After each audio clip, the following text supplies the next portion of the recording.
Hello everyone, welcome back to Real Talk with Josephine. Yeah, if you guys have already noticed, today I'm like a bit calmer. So in the spirit of Real Talk, I'll still be either we're still on, Josephine's Gist Corner, the segment. I'll still be sharing my stories, but today I probably will be as, as I usually am because, in the spirit of Real Talk, I'm not very happy. It's very common for us to pretend that we're happy, especially when we're not. Social media and how life is in kind of general is for you to portray yourself in the best of moods, even when you're probably very sad inside or you're depressed or there's so much you're going through, but you don't really want your followers per se to perceive it. I'm not gonna hide my own. I'm not happy. So if you can pray for me, because I need a lot of things to really work out. So that's it. So, but let's leave me aside, Jerry. Let's talk. So yeah, if this is your first time, bienvenida. That's Spanish for welcome. Bienvenido. That's French for welcome. I'm really glad to see you. Really glad that you're here. Yes. So yeah, this is Josephine's This Corner. It's a segment of the Real Talk with Josephine where I share my life experiences. Today, still on my secondary school experience, I'll be talking about bullying. Yes, my secondary school bullying experience. Yeah.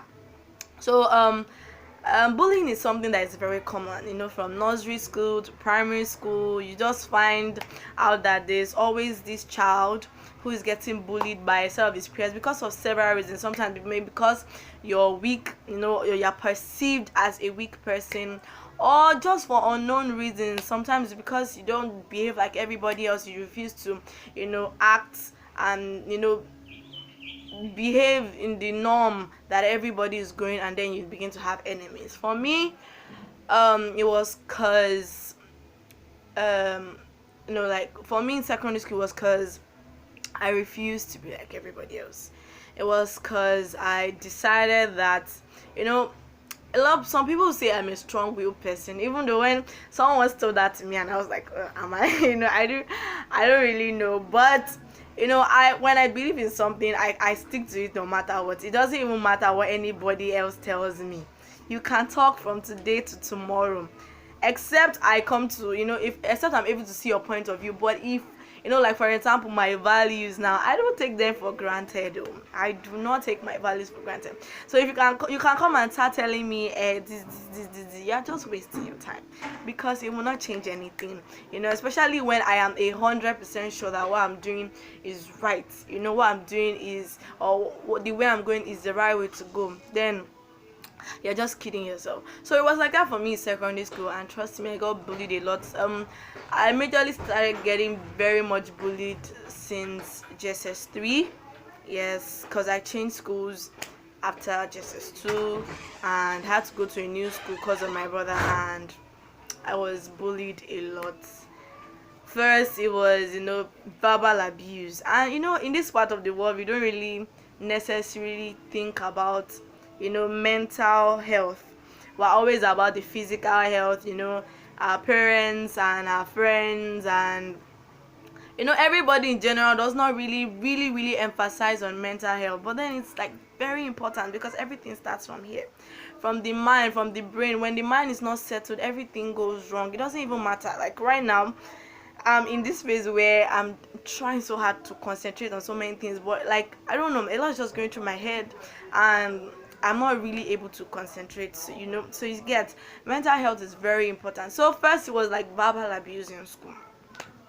People just telling me, I had classmates who hated me, who thought I was goody two shoes, like, yeah, you think you are perfect, who the hell do you think you are? And then they'll push me, and then they'll just try. In fact, a lot of things really happened. I remember one time a classmate of mine was like, you should just leave this school, like you don't belong here, we don't want you. And even though I really necessarily didn't tell my parents, because I just had this mechanism where once I left school, everything that happened in school, I just kind of shut it off in some kind of way. I just shut out. Just it didn't matter what happened that day, except maybe when I was like telling my day to my dad, just telling him even at that, I'll still like not give him like all the full details, because I didn't really want him to worry and all that. So it was like that, and I would try so hard to impress them by bringing, my classmates, by bringing them, sweets and treats from, the weekend. If it was popcorn or, a drink or whatever it was, I would see. I tried so hard to impress everybody, but it just didn't work. The thing about me is that even though I'm trying to be flexible, because a lot of people think that I'm very, very hard, and like, like I don't give room for people to really feel free to be able to express themselves, more like I'm trying to impose who I am on them, things like that. And I'm trying to be very flexible, but there's a limit to which I can take. At the end of the day, I may be trying to say, okay, let's see how it works, let me patch things up, let me be nicer, let me just ignore this. At the end of the day, the real me will still like more or less come out, because there's only so much I can take. So even though I was trying to impress them, it didn't necessarily change the fact that I wasn't going to do those things that they expected me to. Like, for instance, now let's say phones aren't allowed in school. I don't know, some schools allow it, but in my school it wasn't allowed. And I went to a school that was like in an area that is in between the tush parts of the town, and like, or tush part of the city, and like the local part of the city.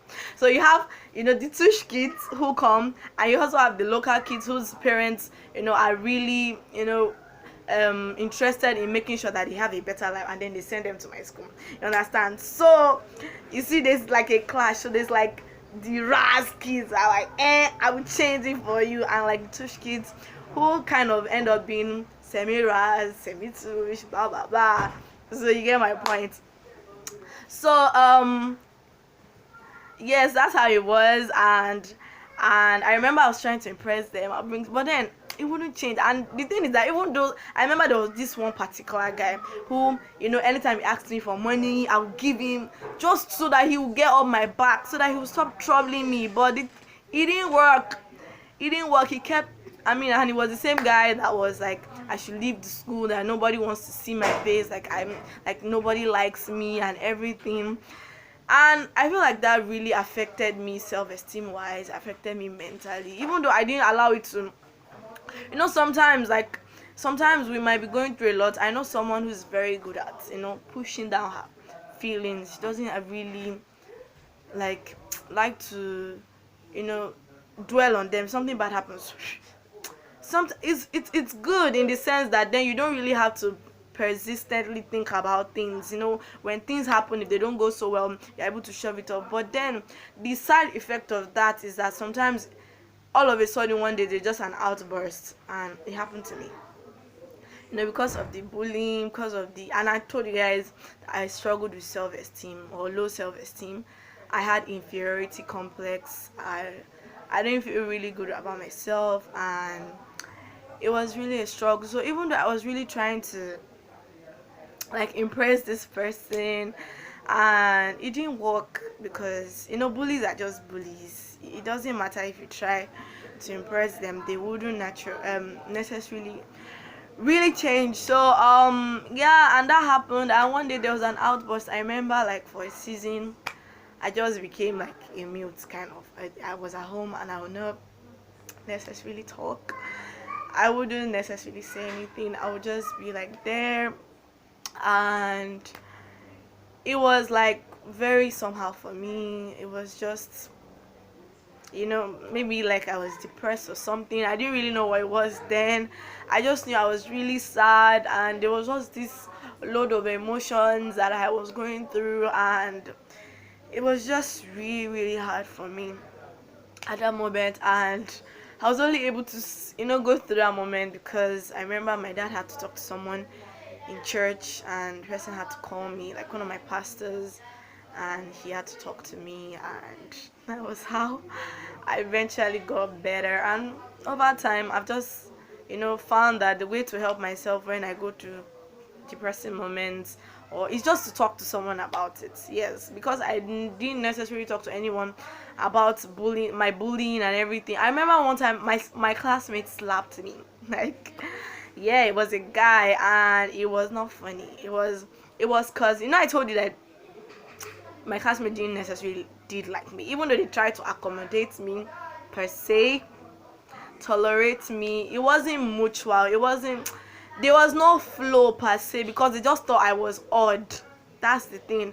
And I remember one time I was the head girl, he was the head boy, and I remember one time he punished some students, and I was like, why would he punish them? What did they do? And okay, let's say my brother was there and he didn't do anything, and I was like, you know what, y'all should get up and go.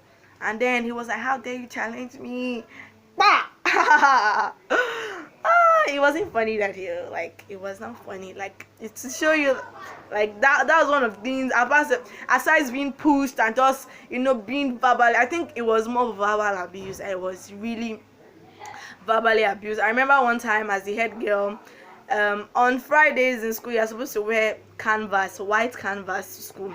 And I remember one day I was particularly angry because a lot of students were taking for granted the fact that you have to obey school rules and regulations. And then I decided to punish everybody, including I was like, everybody wearing black shoes should come out. I don't care if you're in my class. I didn't want to know. And I remember one of my classmates telling me it's not be well with me for what I did, because she got flogged. She was like, it won't be well with me, and I will not prosper, blah blah blah blah blah. So you see, yeah, that's what I had to go through. Yeah. So what's the moral of my story? I know bullying is hard. If you are getting bullied, please say something. Don't die in silence. It's I know it's a very bad place to be because I've been there. And even though sometimes we just try to make excuses for people that, oh, maybe it's because I'm like this, maybe I should just change. You don't have to change for anybody. Be you. Like I keep telling myself, I'm a unique, bespoke, original masterpiece. I am me. Forget that. I don't know. There's this superstition that there's two of somebody. There's not two of me, as far as I'm concerned. There's only one Alabi, Anu Josephine. How are young? I gave myself that name. So there's only one of me, and I am me. I'm only accountable to God and all the authorities that have been placed over me, my parents and all the elders that have been placed over me. But then aside that, I don't owe anybody any explanation on how I should live my life, especially if I am convinced that the way I'm living my life is the right way to live my life. You understand? So don't die in silence. Don't just keep quiet and then let them keep bullying you. Please say something. Find a teacher or a counselor or somebody you trust and just let it all out. I mean, keeping things bottled up doesn't help. Personally, I don't even know. First of all, I'm a crier. I cry. Well, I'll say I used to cry a lot. Now I'm really, because you're growing up, you just have to tell yourself, calm down. Crying doesn't solve everything. You understand? But I still cry when I feel like everything is just like, when I feel overwhelmed by challenges and by things that happen, I cry. And then I try to share with my friends, try to tell my dad, and my siblings are very, very close to my siblings, so I tell them too about what's going on, and that way I'm able to really ease myself. And so that's the end of this week's video. I hope I've been able to like make points, even though I don't know, I just had to talk about it. As usual, don't forget to like. You can please share with your friends, and most importantly, subscribe. Bye. Subscribe and watch the video, and like, share with your friends. Very important. Thank you for watching. I love you guys. See you next week.